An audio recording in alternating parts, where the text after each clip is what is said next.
Pues arrancamos con la segunda parte del tema 8 y vamos a comenzar hablando de la pintura del siglo XIX. Como siempre, el arte y las expresiones artísticas están muy ligados a un momento histórico y a la forma que tiene el ser humano de enfrentarse a sus necesidades.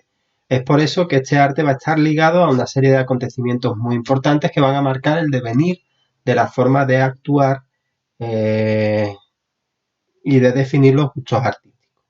Estos acontecimientos que ya conocéis todos son la Revolución Francesa, es el auge del imperialismo, es la Guerra de la Independencia Española, es el liberalismo, el arranque del liberalismo económico y es la consolidación de la burguesía como la nueva gran mecenas del arte, ¿vale? Va a empezar a dejar al lado tanto a la Iglesia como a la monarquía.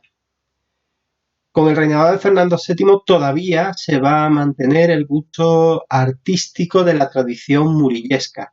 Veréis, Murillo ya sabéis que es un pintor del siglo XVII. Va a haber durante el siglo XVIII una serie de autores, un grupo de autores que son conocidos como murillistas, como Domingo Martínez o Alonso Miguel de Tovar o Espinel, que van a ir tocando esa sensibilidad que ya dejó marcada el maestro sevillano en el siglo XVII. De hecho, en el cuadro que tenéis aquí en este lateral, este cuadro es un cuadro de Esquivel, que es un pintor del que hablaremos posteriormente, y vais a ver cómo todavía hay rasgos de esa esencia murillesca. El clasicismo por un lado y el romanticismo van a dominar el arte en la primera mitad del siglo. En la segunda mitad, del siglo XIX hasta 1874, cuando se produce la primera exposición impresionista, pues serán el realismo por un lado y los géneros de arte popular por otro. Bueno, ¿qué deciros del romanticismo más allá de lo que hoy todos entendemos por romanticism, ¿no? Lo romántico, ¿no? Bueno, pues es un movimiento que es contrario a la ilustración, ¿vale? Volvemos a poner en una balanza digamos, los dos grandes ejes del ser humano, ¿no? La cabeza y la razón frente a la pasión, el corazón, ¿vale? Ni la razón está en la cabeza ni la pasión en el corazón, pero lo solemos colocar ahí, ¿no? Mientras que los pensadores y los artistas de la ilustración hablan de la humanidad, el romanticismo va a potenciar la singularidad de la persona. Y esa singularidad es la que va a marcar la base de algo súper importante, que va a ser el nacionalismo que se va a extender a lo largo del siglo XIX por toda Europa. Mirad, en este momento se van a plantear y se empiezan a definir las fronteras, ¿vale? En 2 siglos, pues lo que serían las fronteras de Europa no han habido cambios, ha habido países que se han juntado, separado, etcétera, pero digamos se van a mantener. Las señas de identidad de la pintura romántica son el nacionalismo y el poder de la percepción individual. Los artistas románticos van a buscar el pasado y las culturas exóticas, ¿no? Un poco ese cuento de hadas con el que van a ir viviendo. Y, ya os digo, el romanticismo, objetivismo, nacionalismo, la imaginación, individualismo, las emociones y la naturaleza, y la emoción sobre la razón y los sentidos sobre el intelecto, sobre el coco. La escuela sevillana fue cuna de 3 de los pintores más importantes de este periodo, que son Antonio María Esquivel, aquel cuadro que os enseñé que parecía murillesco, José Gutiérrez de Vega y el malogrado Valeriano Domínguez Becker. Los artistas ya no pintaban esos grandes retablos de las iglesias, los cuadros de gran tamaño. ¿Por qué? Porque al cambiar digamos, el mecenas, va a cambiar las necesidades de la pintura, ¿vale? Ya no hay que construir o que pintar grandes cuadros para grandes iglesias, sino que van a ser casas para mansiones de la burguesía, ¿vale? Los temas van a cambiar, van a aparecer más retratos, va a aparecer pues temas de paisajes, van a aparecer temas profanos y van a ir perdiendo peso, no quiere decir que desaparezcan, la temática religiosa. Los países o paisajes, que ya tenemos paisajes desde mucho más atrás, tenemos países desde el siglo XVI, van a convertirse ahora en un tema recurrente, tanto el paisaje rural como el paisaje urbano. ¿De acuerdo? Bueno, pues deciros de Antonio María Esquivel, que tenía un sentido muy sobrio de la pintura, fue pintor de corte de la reina Isabel II. Como retratista, pues no solo se quedó en el físico, sino que trataba de buscar las características más íntimas de la persona, prestaba mucho cuidado y mucha atención al detalle de la ropa, y en los retratos infantiles pues procuraba captar tanto la ternura como la inocencia propias de este periodo. Para Esquivel, el estudio de los dibujos y las líneas era mucho más importante que el estudio del color o la luz. Es decir, era más importante para él la calidad del dibujo que los retoques del dibujo. No sé si me explico. Era más importante los trazos que luz o color.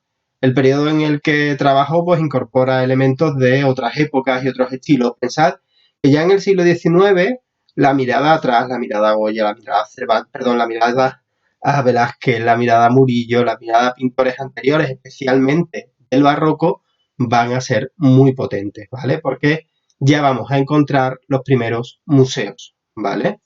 A pesar de que nació y aprendió a pintar en Sevilla, pues al ser pintor de corte, pues la mayoría de su trabajo lo realiza en Madrid. Esquivel tuvo una muy intensa relación con poetas y escritores que podemos ver en sus obras, ¿no? Como la lectura de Zorrilla que tenéis aquí, que se puede definir, si recordáis, con aquel juego de Velázquez del cuadro dentro del cuadro. Bueno, pues aquí tenéis 1, 2, 3, 4, 5, 6, 7, 8, 9, pues 10 cuadros dentro de un cuadro, más el 11, que sería el grupo de retratos que tenéis ahí, ¿no? O, al ser pintor de la corte, pues el retrato de la infanta María Luisa de Borbón, que es la hermana de la reina Isabel II y que es la que regala a Sevilla el Parque de María Luisa. De Gutiérrez de Vega, pues decir que vivió en Madrid, donde pintó grandes retratos y que, bueno, algunos trabajos de pintura, tenéis pintura religiosa y también muestra de una forma muy maravillosa, pues la desnudez femenina. Utiliza la pintura libre, ¿no? En este caso va a ser una pincelada mucho más libre, influenciado mucho más por Goya, por un pintor más coetáneo, más que yéndose hacia más atrás, ¿no? También va a tener mucha influencia de la pintura inglesa. La pintura inglesa del 19 en la corte española va a ser muy importante. El retrato más conocido y más famoso de este hombre es el retrato de Isabel II, que podéis ver aquí, y se aprecia el contraste entre la naturalidad del entorno y, bueno, los artificios, el boato de la reina, ¿no? En este lienzo pues marca los detalles del vestido, como podéis ver, para llamar más la atención por las calidades de las telas, y todo alrededor de la reina es de un estilo barroco y súper recargado, ¿vale? Bueno, Valeriano Domínguez Becker, bueno, por Becker lo que más conoceréis es a su hermano, el poeta Gustavo Adolfo Becker, que bueno, pero él como artista, como pintor valeriano, va a dividir su obra entre el retrato y la pintura costumbrista. El retrato de su hermano, que es este que tenéis aquí, que os estoy mostrando, es considerado uno de los mejores ejemplos de la pintura romántica española. Como veis, pues bueno, el poeta posa con elegancia aristocrática y emoción mirando de frente al espectador. Becker va a poner más énfasis en el dibujo que en el uso del color y va a tocar muchos temas folclóricos. Como buen sevillano va a estar muy influenciado tanto por Velázquez como por Murillo y la forma en la que representan las personas, los vestidos y las costumbres. Tenemos la mala suerte de que Domínguez Becker murió muy joven y que solo pudo pintar 60 lienzos. Vivió en Sevilla y en Madrid junto a su hermano, se fue moviendo con él. El gobierno le pidió pintar una serie de pinturas sobre las fiestas populares de España, en la que se incluyen, bueno, pues los trajes y los vestidos típicos, y también pintó retratos como este que tenéis aquí, otra vez con esa influencia de la pintura inglesa del siglo XIX. Bueno, pues hablemos del historicismo y hablemos del realismo. El romanticismo cae con la reina Isabel II y entre los siglos XIX y XX la pintura andaluza bebió del impresionismo francés, representado en España por la pintura de Sorolla, como veis aquí. Y aquí tenéis ese costumbrismo, esa idea de temas populares. ¿Qué es el historicismo? Bueno, pues el historicismo lo que va a hacer va a ser destacar los grandes hitos, los grandes momentos de la historia, en este caso de España. Era un arte muy enfocado a la propaganda. En esta época van a aparecer las exposiciones nacionales de bellas artes. Esto permitía que los artistas se pudiesen dar a conocer en distintas partes del país. Presentaban un cuadro a concurso y si el cuadro gustaba, pues era otra forma de abrirse campo, de hacerse conocido en otros sitios. Bueno, ahí tenéis Colón en el convento de la Rábida, ahí lo podéis ver y tenéis pues ese momento previo en el que Cristóbal Colón pues, bueno, está dando a conocer los detalles de su viaje. El realismo surge como contraposición al romanticismo en la primera mitad del siglo XIX. La segunda del XIX es el periodo más positivista. Rechaza el subjetivismo romántico y la imaginación en favor del realismo. Los realistas van a intentar retratar las vidas, las apariencias, los problemas y las costumbres de las clases medias y bajas. Pero mientras el romanticismo lo hacía en ese estilo de cuento de hadas, el realismo va a ser mucho más directo a mostrar la situación. El realismo establece como objetivo no imitar los logros artísticos del pasado, sino la representación veraz y exacta de los modelos de la naturaleza y de la vida contemporánea. Los artificios del arte clásico fueron rechazados tanto por clasicismo como romanticismo. La nueva idea era que la gente común y la vida cotidiana eran dignos de formar parte de la temática del arte. Y toca hablar de Villegas Cordero. Bueno, pues este estudió a los maestros del naturalismo del siglo XVII, lo que os decía antes, en el Museo del Prado. Y si hay que destacar a un naturalista, tenemos a Velázquez, el mejor en España. Tenía clientela internacional que estaba dispuesto a pagar los precios altos por sus obras. Ganó premios en exposiciones tanto nacionales como internacionales y prefería la pintura histórica con un alto grado de naturalismo que sacrificar la atención a los detalles. Cordero popularizó pinturas inspiradas en el Renacimiento veneciano. También hemos de decir que el espectador puede apreciar detalles en los objetos, los textiles y la arquitectura dentro de sus cuadros y creó muchísimas obras. El que consiguió vivir bien de la pintura y de ellas vamos a destacar pues paisajes y retratos. Sus obras costumbristas tuvieron mucho éxito y en el Museo de Bellas Artes tenéis este cuadro que quizás es de los más impactantes de su obra, que es conocido como La muerte del maestro.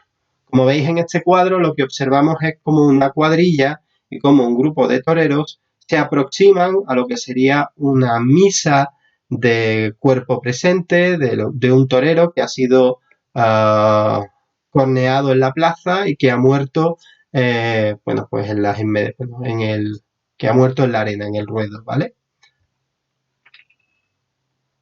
Tenéis a Gonzalo Bilbao en esta segunda mitad ya del siglo XIX, que es pionero en el nuevo costumbrismo y que fue una figura clave para la escuela sevillana en el cambio de siglo entre el XIX y el XX. Muy preocupado por el uso de la luz, influido por el impresionismo francés, influido por el juego que ya os comentaba antes que en España fue Sorolla el que más lo exploró. Se preocupa de la composición y crea una muy amplia gama cromática, es decir, mucho detalle y muchos matices de color, y los temas van a ser variables, retratos, paisajes, escenas costumbristas, interpretadas con un realismo muy profundo. Buscó mucho y trabajó mucho los efectos de la luz, las pinceladas eran muy parecidas a los impresionistas y va creando como pequeños golpes de pintura y Gonzalo Bilbao va a pintar estampas muy coloridas de la vida andaluza. El gran cuadro, la fábrica de tabaco, ¿no? En este cuadro vemos una escena de la vida cotidiana, vemos un grupo de mujeres, lo que hoy es la sede del rectorado de la Universidad de Sevilla, la antigua fábrica de tabacos, en la que lo que llama la atención es este trío, este cuarteto, estas tres mujeres, estas dos mujeres y ella, la madre, que está amamantando a su hijo. Aquí veis los detalles de la cuna, mientras que el resto de las mujeres están trabajando liando cigarros, liando puros, ¿vale? Se prefería, y esto me lo contaron una vez en un viaje, se prefiere a las mujeres porque los dedos de las mujeres son más finos que los hombres y permiten liar de una forma mucho más cuidada y exquisita las hojas del tabaco. En escultura os tengo que destacar a Antonio Susillo. Desde su juventud mostró un talento espectacular. Hay monumentos conmemorativos en Sevilla, como el que está dedicado a Miguel de Mañara de 1889, el que está delante del Hospital de la Caridad, el de Diego de Velázquez en 1892 que está en la Plaza del Duque, el de Daoiz justo al lado en la Plaza de la Gavidia. Pero con Antonio Susillo quiero descubrir un arte del que apenas hemos hablado, y es este, que es el arte funerario. Para ver esta obra, que es el Cristo de las Mieles o el Cristo de la Miel, tenéis que ir al cementerio de Sevilla. Y es que el cementerio de Sevilla está muy cargado de grandísimas obras de arte que bien merecen una visita, más allá, por ejemplo, en mi caso, que la visita a aquellos familiares que ya no están junto a mí o no están físicamente junto a mí. Cuenta la leyenda que semanas después de su entierro, pues los visitantes notaron cómo corría miel por el pecho y la boca de este Cristo, y por eso a este Cristo se le conoce eso, así como el Cristo de las Mieles o el Cristo de la Miel.